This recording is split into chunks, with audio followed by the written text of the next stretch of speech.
El primer tema que vamos a revisar es neumonía adquirida en la comunidad, ¿correcto? Ustedes saben qué es el CIE-10, ¿verdad? ¿Sí conocen qué es el CIE-10? ¿Qué es? Muy bien, la clasificación internacional de las enfermedades. La neumonía en el CIE-10, la neumonía, está clasificada con los códigos J12 hasta 18, dependiendo de qué tipo de neumonía sea. Por favor, primera cosa que tienes que revisar. ¿Sí? La paleta de colores no la sacaste, ¿verdad? Color, ahí está. Ya. Bien. Entonces, una pequeña revisada por internet, ¿qué significa J12? ¿Por qué J12 hasta 18? ¿Qué hay ahí?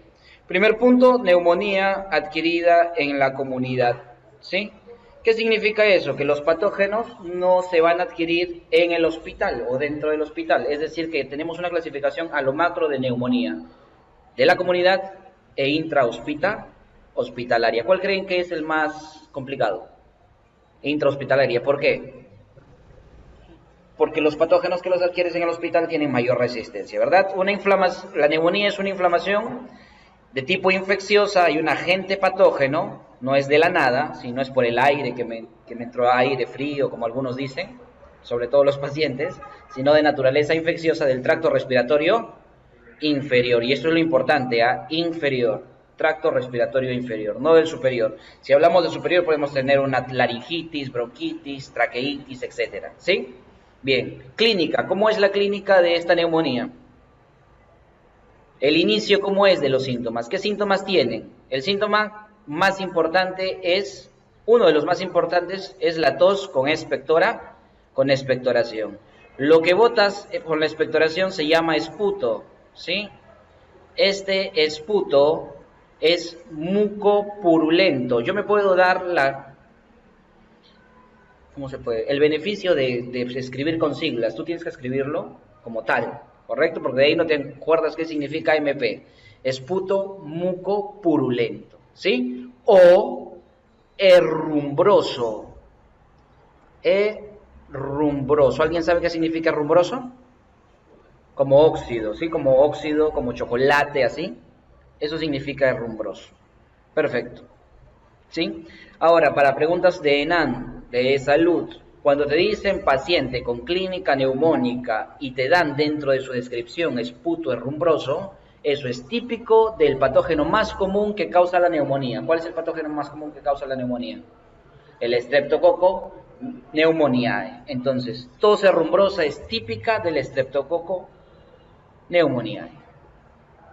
Bien, tenemos también fiebre, dolor pleurítico. ¿Cómo es el dolor pleurítico? ¿Qué es un dolor pleurítico? Un dolor pleurítico, lo pregunto porque ustedes llevaron semio ya, y para los que nos están escuchando también en todas partes del Perú, de la misma manera, como si fuera empunzada, como si te estuvieran punzando con un cuchillo, con un objeto filudo, ¿sí? Al nivel del tórax. Eso es un dolor pleurítico, empunzada. ¿Y qué es la disnea? ¿Qué es la disnea? Sensación de falta de aire. ¿Qué quiere decir? Que esto te lo dice el paciente, ¿sí? Si tú al paciente, tú lo ves, doctor, está con disnea. Si no le has preguntado y él no te ha dicho, doctor, me falta el aire, tú no puedes decir que tiene disnea, ¿sí? Lo que tú estás viendo en el paciente es una respiración forzada, una taquipnea, no disnea, pero estamos mal acostumbrados a decirle a eso disnea. Bien, dentro del examen físico, ¿qué encontramos, chicos, en el examen físico? ¿Alguien recuerda? Tirajes. ¿Tirajes de qué tipo? Supracostales e intercostales, ¿sí? Tirajes. Muy bien.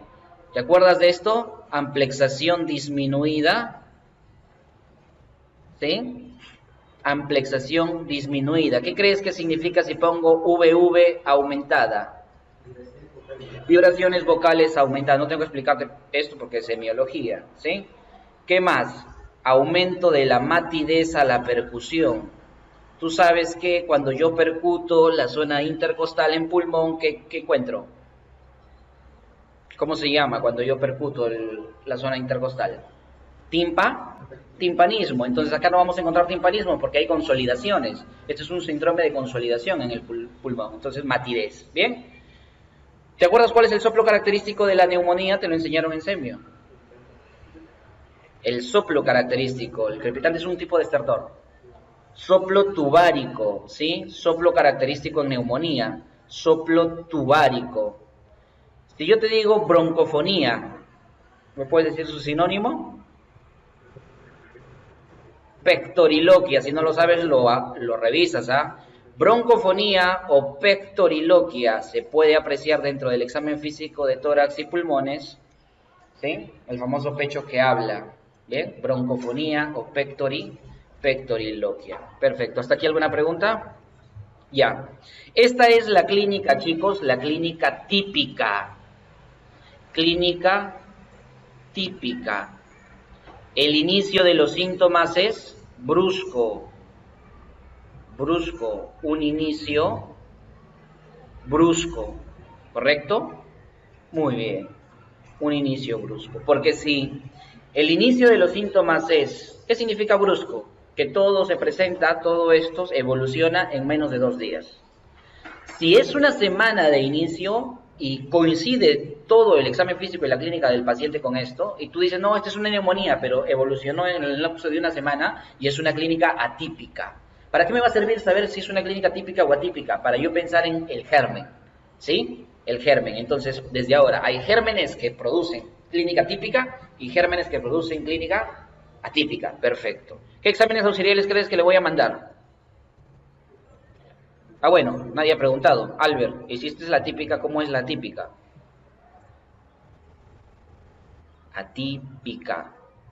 Comenzamos pues. Inicio. ¿Cuál es lo contrario de brusco? ¿Cómo pones en tus historias? Inicio, poco a poco. Insidioso. ¿Sí? Insidioso. Tos seca. ¿Correcto? Sensación de dolor en articulaciones y músculo, artromialgia, ¿sí? Trastornos del sensorio, como por ejemplo confusión, ¿sí? Confusión. A veces la reacción inmunológica frente a estos gérmenes de clínica atípica producen anticuerpos que van y afectan al riñón, entonces vamos a presentar hematuria, ¿sí? Hematuria. Ahora, pregunta de examen de salud. Paciente, te describen todo, tú dices esto es neumonía y te dan el dato de que el paciente tiene a la inspección una meningitis bulosa. Así ponle. Meningitis bulosa, inflamación en el tímpano, bulosa, ¿sí? Esto es característico de que la pregunta ¿cuál fue? La meningitis bulosa en un paciente con clínica neumónica está determinada por la siguiente etiología. Alternativas. Chicos, micoplasma. Obviamente el neumonía hay, ¿sí? Micoplasma. Bien, chicos. Bueno, deben haber otras más características, pero esto es lo más resaltante. Ahora sí, ¿qué examen mando? No lo viste. ¿Qué examen mando? Una resonancia, ¿verdad? No, pues, una radiografía. ¿Y qué observo en la radiografía? Consolidación, así se llama lo que observo en la radiografía. Oye, ¿qué estás hablando? ¿Qué es eso? ¿Cómo se llama? ¿Cómo describes tú eso? ¿Y has llevado diagnóstico? Radio opacidad aumentada, ¿sí? Por un probable síndrome de consolidación, ¿sí? Pero para que esto sea típico de una neumonía, chicos, algo más tiene que, porque esto podría ser, si estuviera bien bonito, un derrame pleural, ¿sí? Podría ser, imagínate que tenga un poco de curvita y todo esté homogéneo, podría ser derrame pleural. ¿Qué lo diferencia del derrame pleural? ¿Alguien lo recuerda? ¿Nadie? Chicos, la presencia, a ver dónde se ve, bueno, no se ve tanto, ¿ya? Pero la presencia de una trama bronquial en su interior. O sea, no es todo homogéneo, sino se ve un poquito se deja ver lo que son la trama bronquial. ¿Cómo se llama eso? Broncograma aéreo. Muy bien. Entonces, tiene que tener la radiopacidad aumentada un broncograma aéreo. Y eso es típico del patrón radiológico de... ¿Cómo se llama ese patrón radiológico cuando hay radiopacidad aumentada más broncograma aéreo? ¿Cómo? Se llama patrón radiológico alveolar. También le llaman acinar algunos, o acinar, ¿sí? O acinar, perfecto. Ahora, hay otros patrones también radiológicos que me pueden llevar a sospechar a mí, a hacer mi inclinación diagnóstica hacia otros patógenos. Por ejemplo, si el patrón radiológico sale de tipo intersticial, yo voy a pensar en gérmenes como el famoso micoplasma que hemos dicho que, ¿qué característica en el examen físico? Meningitis bulosa. Y en el examen radiológico, patrón intersticial, micoplasma. La misma legionela. ¿Sí, chicos? La misma legionela. Perfecto. Hay otros patógenos como la clamidia también. Ya, ponle si quieres ahí, clamidia. Creo que es así, ¿no? ¿O es al revés? No. Sí. Primero Y y luego así. Clamidia. Ya. Patrón cavitado. ¿Qué has escuchado tú de cavitado? Cada vez que alguien escucha cavitado, un estudiante de medicina que diga radiografía cavitada o una estructura cavitada en pulmón, ¿qué se te viene a la cabeza? Muy bien, entonces la TBC te puede dar neumonía. Neumonía por TBC, ¿sí? Y la radiología es un patrón cavitado. Hongos, ¿correcto? Hongos, ¿bien? Principalmente, ¿sabes qué? Bacterias de tipo anaerobias. Revisa tu microbiología. ¿Ah? En este caso, más las pseudomonas. Pseudomonas, ¿sí? Perfecto. Bien, chicos. ¿Hasta aquí alguna pregunta? Ya. ¿Qué ves afectado ahí? ¿Qué parte del pulmón, no sé, ves afectada ahí? ¿Qué podrías decir tú? Basal derecha. ¿Qué crees que es? ¿Un segmento? ¿Es un lóbulo? ¿Uno? ¿Dos lóbulos? Un lóbulo, ¿no? Entonces tú reportarías un patrón radiológico alveolar con radiopacidad aumentada más broncograma aéreo en el lóbulo inferior derecho del pulmón. ¿Sí? Ya. Para tu libro. Hay neumonías que pueden ocasionar que haya más de un lóbulo afectado. Cuando la radiografía es lobar, ¿sí? Yo voy a pensar en gram positivos y también en el micoplasma. Pero cuando la radiografía es multilobar, yo voy a pensar en gram negativos, ¿sí? Y el más común de todos, el estreptococo pneumoniae. ¿Sí? Estreptococo pneumoniae. Bien. ¿Qué otros exámenes auxiliares copiaron eso para bajarlo?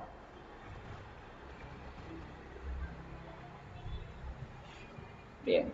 ¿Podría haber, aparte de radiopacidad de afectación intersticial, podría haber derrame pleural en una neumonía? Sí, podría haber un derrame pleural. Cuando hay un derrame pleural en una neumonía que se suma a esto, ya me hace pensar en una bacteria atípica, no típica. ¿Sí? Entonces, ¿qué crees que será el examen a solicitar? ¿De qué? De líquido pleural. De líquido pleural, ¿sí? Cultivo de líquido pleural. Perfecto, muy bien. Es todo un razonamiento, chicos. La medicina es, pasa esto, pum, entonces hago esto. Ya está. Bien. Entonces, si yo te digo exámenes auxiliares para neumonía, de cajón, ¿el primero cuál es? Radiografía, eso es lo que vas a pedir. Luego, cultivos. Cultivos, que puede ser un hemocultivo o un cultivo de líquido pleural. ¿sí? Un cultivo de líquido pleural. Bien, en otros países, por no decir en otras realidades, existen pruebas serológicas para la detección de anticuerpos de los microorganismos, pero acá no lo hacemos. ¿Sí? Bien, complicaciones. ¿Qué complicaciones puede traer? Ahí lo tienes. Derrame paraneumónico significa derrame por neumonía. Bien. Empiema, ¿qué es un empiema? Acumulación de pus en el espacio pleural.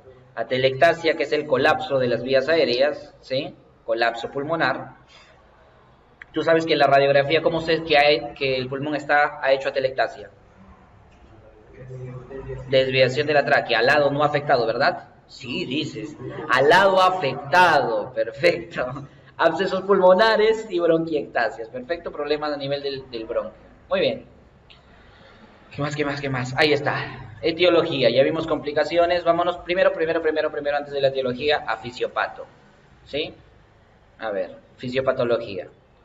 Albert, nunca en fisiopatología vi neumonía. ¿No has visto, verdad? Ya. Dentro de la fisiopatología de neumonía, nosotros tenemos que aprender cómo es que el patógeno ingresa o llega. ¿Cuáles son las vías de que el patógeno llegue? ¿Sí? La primera es la inhalación. Inhalación. ¿Sí? Inhalación. La segunda es la microaspiración. Ya dije segunda, pero en realidad debí ponerlo primera, así que me corrijo poniéndolo en mayúscula. Microaspiración, ¿sí? Y la tercera es la diseminación hematógena,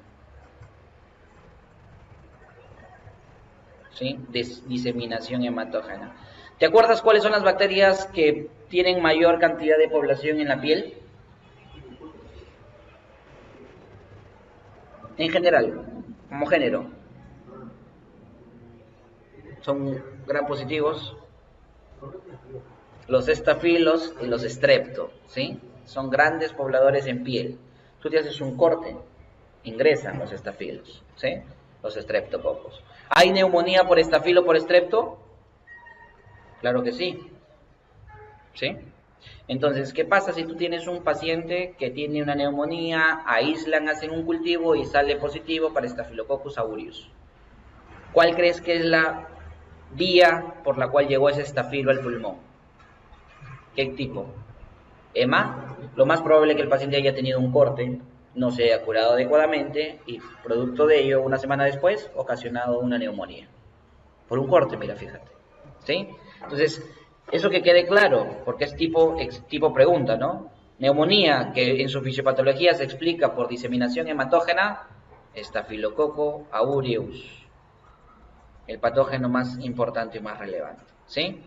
Neumonía, que su microaspiración quiere decir que las secreciones del aparato gastrointestinal llegan a la parte de la vía aérea, ¿sí? E inhalación quiere decir del ambiente al patógeno lo ingreso, por el proceso de inhalación y expiración, ¿sí? Una es de la secreción orofaringia y la otra es del aire que yo estoy inspirando, ¿sí?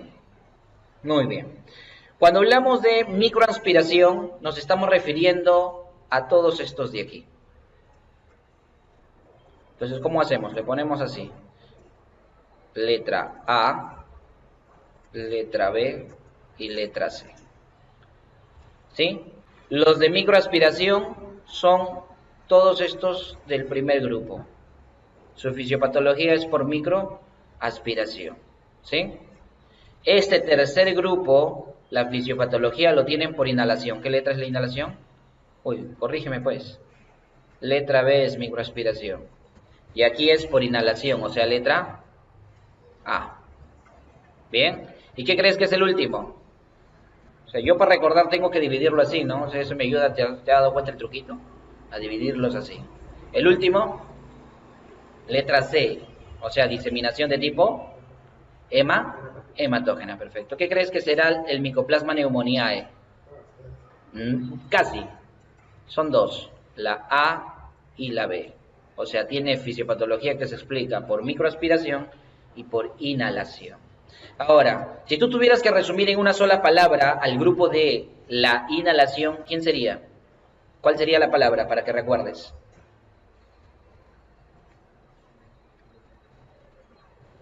Virus y hongos. Y eso es lo clave para exámenes, ¿sí? Neumonía por virus y hongo, fisiopatología que lo explica es la inhalación. Muy bien, aquí tenemos las bacterias. ¿La más común cuál es? Muy bien, el Streptococcus pneumoniae, también llamado neumococo. Entonces, esta es la primera causa de neumonía, ¿correcto? Bien. Características del neumococo. La tos herrumbrosa. Es una característica propia del neumococo. Bien. Vamos a ver. Ayúdame a encontrar. Haemophilus. Haemophilus influenzae está asociado a Haemophilus a alcohol. Alcohol, ¿sí? O sea, paciente que tras ingerir alcohol le da neumonía, ¿sí? Se mete una borrachera de esas y le da neumonía. ¿Qué crees? ¿Cuál es la fisiopatología que lo explica? El reflujo, ¿no? O sea, la microaspiración. En este caso, ¿de qué tipo de secreciones? No solamente orofaringias, sino también gástricas. Tenemos flora intestinal. Entonces, todo alcohólico después de su borrachera vomita y se microaspira. Lo más probable es que le dé una neumonía, ¿bien? Además, si te dicen que el paciente tiene un antecedente de enfermedad de POC, yo también voy a pensar ¿en quién? En Haemophilus, ¿bien? En Haemophilus. ¿Dónde está el micoplasma? Vamos con micoplasma. ¿Qué habíamos dicho de micoplasma? Hasta ahorita, ¿qué habíamos dicho? Genera patrón intersticial, una radiografía no típica, ¿qué más? Y una clínica atípica.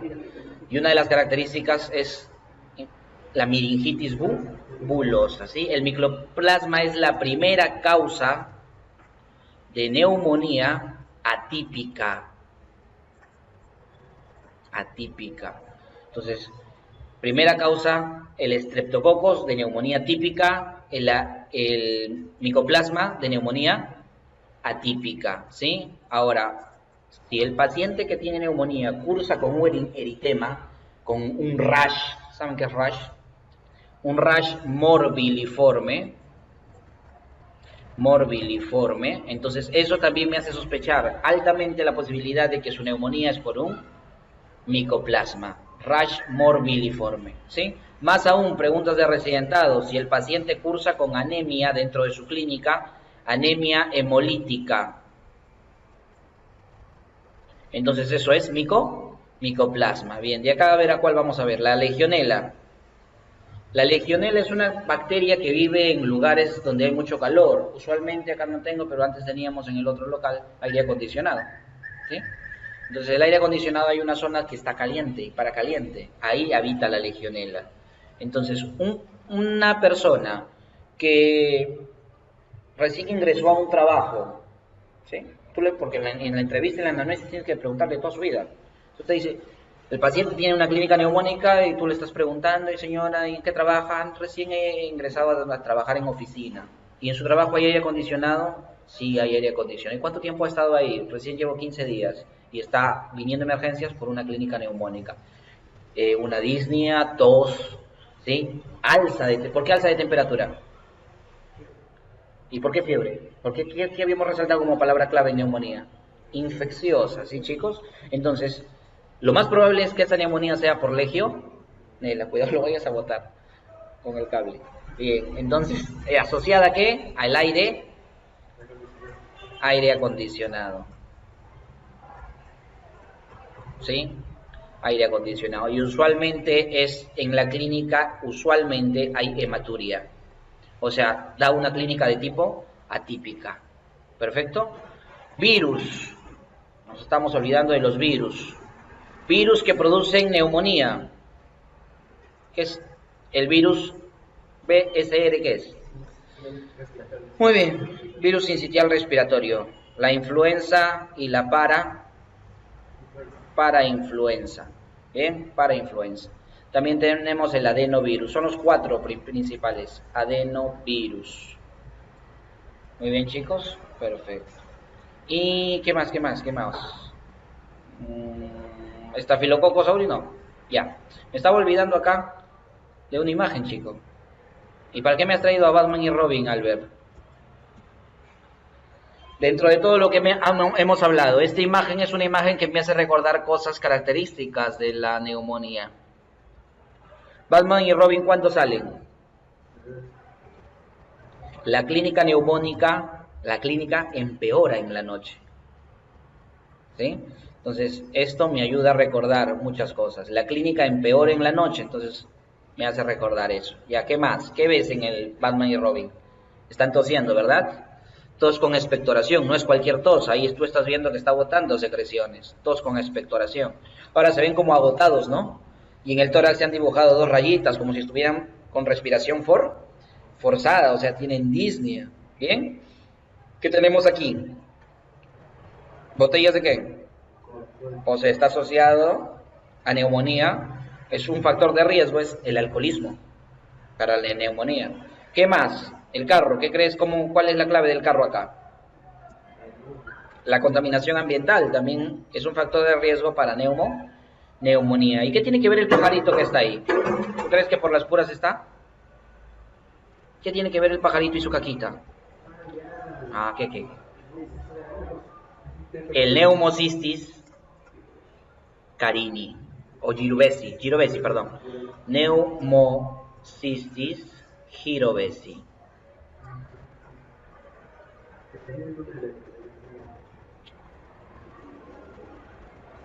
Si lo recuerdas, me ayudas. ¿Sí? Pneumocystis girovesi. Perfecto. Y ya, para terminar esta diapo. Clasificación ATS. ¿Qué es la ATS?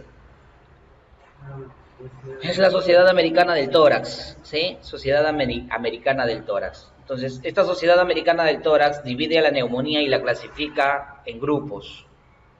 ¿Cuándo se llama una neumonía tipo ATS1, ATS2, ATS3 y ATS4? ¿Sí? La clasificación de la Sociedad Americana del Tórax, o sea, los estadounidenses. ¿Qué es una ATS1? Una neumonía adquirida en la comunidad, eso es NAC, neumonía adquirida en la comunidad, en menores de 60 años, menos de 60 años, sin comorbilidades. ¿Qué significa? Que esos pacientes no tienen una enfermedad de fondo. Entonces, mi paciente tiene menos de 60 años, viene con neumonía y no tiene comorbilidades, no es hipertenso, no es diabético, las más comunes, ¿no? O sea, no toma un tratamiento seguido. ¿Para qué me sirve? Esta clasificación te ayuda a pensar en una etiología. Cuando tengo una ATS1, yo pienso en un neumococo. Pienso en un micoplasma. Pienso inclusive en el Haemophilus influenzae. ¿Bien? Cuando tengo una ATS2, o sea, mi paciente tiene más de 60 años y tiene comorbilidades, yo voy a pensar a la cabeza, esto es por rango de frecuencia, en el Haemophilus influenzae, voy a pensar en el Staphylococcus aureus y voy a pensar en la... Dime, ¿qué significa esa M? Moraxella catarrhalis, perfecto. Con un ATS3 para neumonía adquirida en la comunidad, yo voy a pensar a la cabeza polimicrobianos. ¿Qué significa eso? Que esa neumonía lo más probable es que sea polietiología, o sea, muchas bacterias lo estén ocasionando, ¿sí? Y después tenemos como segundo puesto la legionela. Muy bien. Finalmente, neumonía adquirida en la comunidad que requiere unidad de cuidados intensivos. Entra tu paciente, tú le das tratamiento, lo catalogas primero, vamos a ver eso, cómo se cataloga el paciente, y tú dices, no, este paciente requiere unidad de cuidados intensivos, yo no lo voy a poder tratar acá, ¿sí? Cuando tu paciente con clínica neumónica requiere unidad de cuidados intensivos, lo más probable es que sea por una pseudomona. esa neumonía sea por una pseudomonas. ¿Bien, chicos? Perfecto. ¿Cuánto vamos? Creo que vamos bastante. Vamos. Segunda diapo informativa y con esto terminamos neumonía adquirida en la comunidad. Un poquito más rápido. Una de las cosas que tenemos que aprender en medicina interna es los score. ¿Sí? Aquí tenemos el primer score importante en neumonía adquirida en la comunidad que se llama el CURP 65. ¿Sí? Este score es dada por la BTS, que es la Sociedad Británica del Tórax. Los ingleses proponen ese score, el CURP 65. CURP 65 por las siglas en inglés. ¿Sí? Ahí lo tienes. El final, de abajo empezamos. 65. Si tu paciente tiene más de 65 años, yo le doy un punto. ¿Sí? El score significa si cumple con el parámetro, yo le doy un punto. ¿Para qué sirve un score? Para puntuar a un paciente. Una vez que yo sumo lo que tiene o lo que no tiene, voy a determinar un rango, ¿sí? Y ese rango me va a determinar una cierta característica. ¿Qué me dice el CURP 65? Me mide la mortalidad. La mortalidad a los 30 días. Esa es una pregunta que en las rotaciones la preguntan, o sea, toda persona que pasó medicina interna, te apuesto que tú le preguntas, CURP 65, es para neumonía. ¿Y ahí qué te mide? No sé. O sea, entonces, ¿para qué lo aprendiste? Te mide para que, según la puntuación, tú sepas qué cantidad de mortalidad o qué proporción de mortalidad o qué probabilidad, perdón, de mortalidad tiene tu paciente en ese momento con la determinada puntuación. Por ejemplo, si la puntuación sale 0, o sea, no cumple con ningún requisito, la probabilidad de que se muera a los 30 días es 0.7%. Si la probabilidad es 1, o sea, si el puntaje es 1 en el CURP 65, la probabilidad de que se muera es 2.1%. Y así seguimos, averiguas todos los demás puntajes. Si el puntaje es 4 o 5, o sea, cumple casi con todos los criterios, la probabilidad de que se muera tu paciente a los 30 días es un 40%. ¿Sí? 40%. Hay algo más importante que ver. O sea, esto te dice, pues mi paciente puede morirse en un 40%, sí se va a morir. Pero, ¿y cuál es o sea, qué gano con eso? El saber cómo lo voy a tratar, chico. Si tu paciente puntúa de 0 a 1, yo lo trato, receta, a su casa. Punto. ¿Sí? ¿Por qué? Porque esto me indica que no está tan complicado. Si puntúa 0, puntúa 1, el tratamiento es ambulatorio. ¿Sí? Obviamente el paciente te llega a la emergencia. Si puntúa 2, el tratamiento es con observación intrahospitalaria. Observación. Ya vas a hacer guardias en emergencia. Te va a venir un paciente con neumonía, probable neumonía. Le haces su CURP 65 y dices, que tiene 1. Tratamiento y a su casa. No, este tiene 2. Lo trato y dentro de 12 horas recién le doy de alta si está evolucionando bien. Pero, en la misma emergencia, si tiene de 3 a más, se hospitaliza. No se vaya a ocurrir dejarlo ir a su casa. ¿Sí? Se hospitaliza, chico. Entonces, vamos a ver que los scores me permiten tomar decisiones médicas. ¿Sí? Ya. Luego tenemos otro score, que es el score para criterios para ingreso a UCI. Se llama el score de Ewing. ¿Sí? El score de Ewing.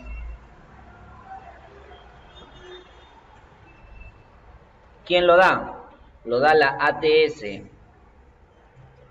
Sociedad Americana del Tórax. Entonces, hay criterios mayores y criterios menores. ¿Qué dice? Si tu paciente tiene por lo menos un criterio mayor, o tu paciente tiene 2, ¿cómo le ponemos? ¿Entendemos así? De 2 a más criterios menores,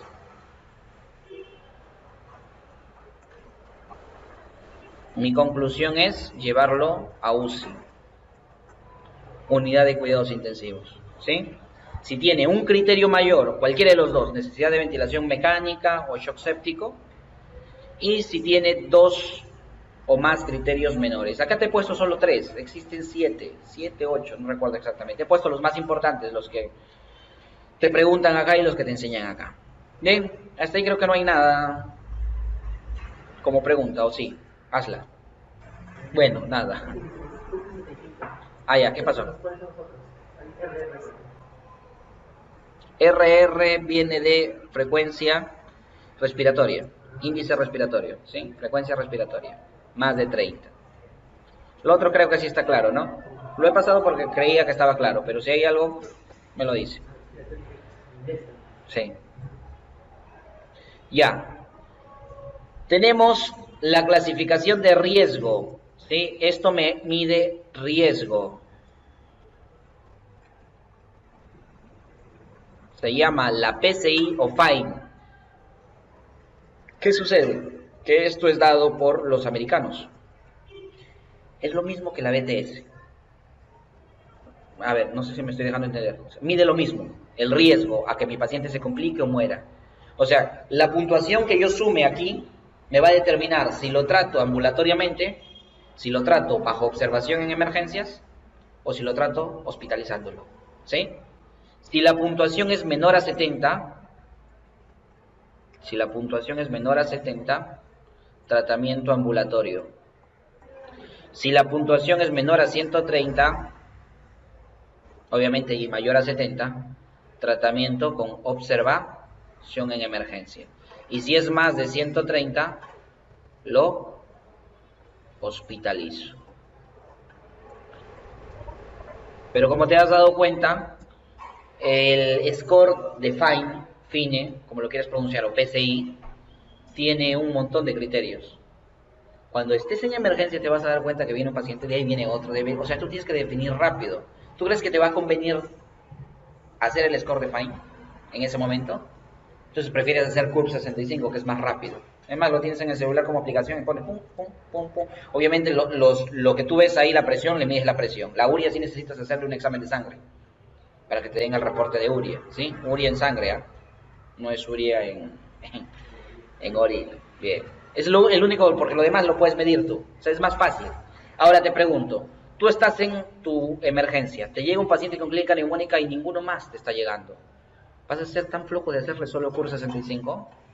No, pues chicos, sacas tú FINE y le haces ese score. ¿Por qué? Porque es más exacto. ¿Sí? Bien. Entonces, para la vida eso.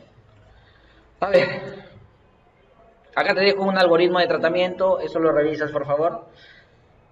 La clasificación que es, averiguamos un poco, PCI 1, clase 2, PCI clase 3, clase 4, esto depende de la puntuación que dé, ¿sí? Y PCI clase 5. Bien, un PCI 1 o 2 es igual como un CURB 6501. Un PCI 3-4 es como 1-2-3 y un PCI 5 es como 1-4-5. ¿Correcto? Bien. Entonces, esto es un algoritmo de cómo voy a tratar a un paciente con sospecha neumónica, si le voy a dar tratamiento ambulatorio o no, si lo observo por 24 horas, si hay mejoría o no. Eso se puede entender en casita, ¿sí? Perfecto. Esto, vamos acá. Tratamiento. ¿Cómo es el tratamiento? El tratamiento va a depender de qué condición tenga el paciente, cuál es la condición de sus funciones vitales, ¿sí? Voy a clasificar a la neumonía en una neumonía leve, en una neumonía moderada o en una neumonía severa, según este score también, el PCI, ¿sí? Cuando el PCI es PCI 1 y 2, se dice que es una neumonía leve. Cuando el PCI es 3 y 4, es una neumonía moderada. Y cuando el PCI es 5, es una neumonía severa. ¿Perfecto? Entonces, ¿qué tratamiento le voy a dar? O sea, ya vamos aquí a fármacos. ¿Has escuchado del tratamiento de primera elección para la neumonía? Yo sí que lo he escuchado, chicos. Amoxi, más ácido clavulánico. Amoxicilina, vamos a poner ahí. El ácido clavulánico o el clavulanato, también llamado así, es opcional. Amoxicilina. Bien, primera opción para una neumonía adquirida en la comunidad leve. Bien, ¿qué pasa si tu paciente es alérgico? Tú le dices, ya, esto es leve, neumonía leve de cajón, pum, ya, amoxicilina. No, doctor, yo soy alérgico a la penicilina, por tanto a todos los betalactámicos, ¿sí? Tú tienes que asumir eso. ¿Qué le das? Doxiciclina. Doxiciclina. No tienes claritromicina. No tienes eritromicina. No vamos a estudiar en medicina interna, chicos, enfermedades que nunca vas a ver en tu vida, sino las que vas a tratar como médico general. ¿Sí? Entonces, no te hagas un mundo de decir, no, es un montón, no. A ver, eritromicina es el fármaco indicado en una neumonía de una persona gestante, o sea, en el embarazo. La mejor elección para una persona que cursa con una neumonía y está en embarazo, está gestando, es eritromicina. Muy bien. Pasamos. ¿Cuál es la primera opción para una neumonía moderada? Igualito, amoxicilina. Bien, amoxicilina. Pero ahí sí o sí, de cajón le tienes que sumar el ácido clavulánico. ¿Sí? Un inhibidor de beta-lactamasa. Eso tú ya lo conoces por fármaco. ¿Bien? ¿Qué pasa? Te dice, no, soy alérgico. ¿Cómo? Doxiciclina o claritromicina. Ahí no cambia mucho. Claritromicina. Lo que va a cambiar es la dosis que das, pero eso ya en terapéutica lo ves. ¿Sí? Claritro y doxiciclina. ¿Bien? ¿Qué pasa si es severa? Si es severa, obviamente es un PCI o una escala de Fine 5 o es un CUR 65 con puntuación 4 o 5. ¿Sí? ¿Y dónde lo voy a tratar? No. ¿Cuál UCI? ¿Cuál UCI? ¿Cuál UCI? No son los criterios de Ewing, es criterios para tratamiento de clasificación. La hospitalización. Y cada vez que hospitalizo un paciente, ¿cómo me conviene tratarlo? Entonces voy a darle también amoxi, pero endovenosa, como primera opción. Amoxicilina endovenosa, primera opción. Y como segunda opción, que también es si, no me digas eso, levofloxacino, que ahí vas a responder como el otro. Escríbelo con mayúsculas, ¿sí? O sea, en alergia o como segunda opción a la amoxicilina, tengo el famoso levofloxacino. Bien, ¿se entendió hasta ahí, chicos? Espero que sí. Hemos terminado entonces con la revisión de lo más puntual de neumonía adquirida en la comunidad. Hay tratamientos específicos para el patógeno. Si yo sospecho de Staphylococcus aureus meticilino resistente, voy a dar cierto fármaco. Entonces, te invito también a que revises tratamiento de neumonía según patógeno. O sea, si yo tengo un lugar donde trabajo que me da la facilidad de hacer un cultivo rápido, de una prueba molecular rápida y saber qué patógeno es, si es cultivo le hago antibiograma y trato con eso, pues, ¿sí? Y si no, que el tratamiento estándar, el libro dice con tal patógeno, tal tengo que dar, tal tratamiento.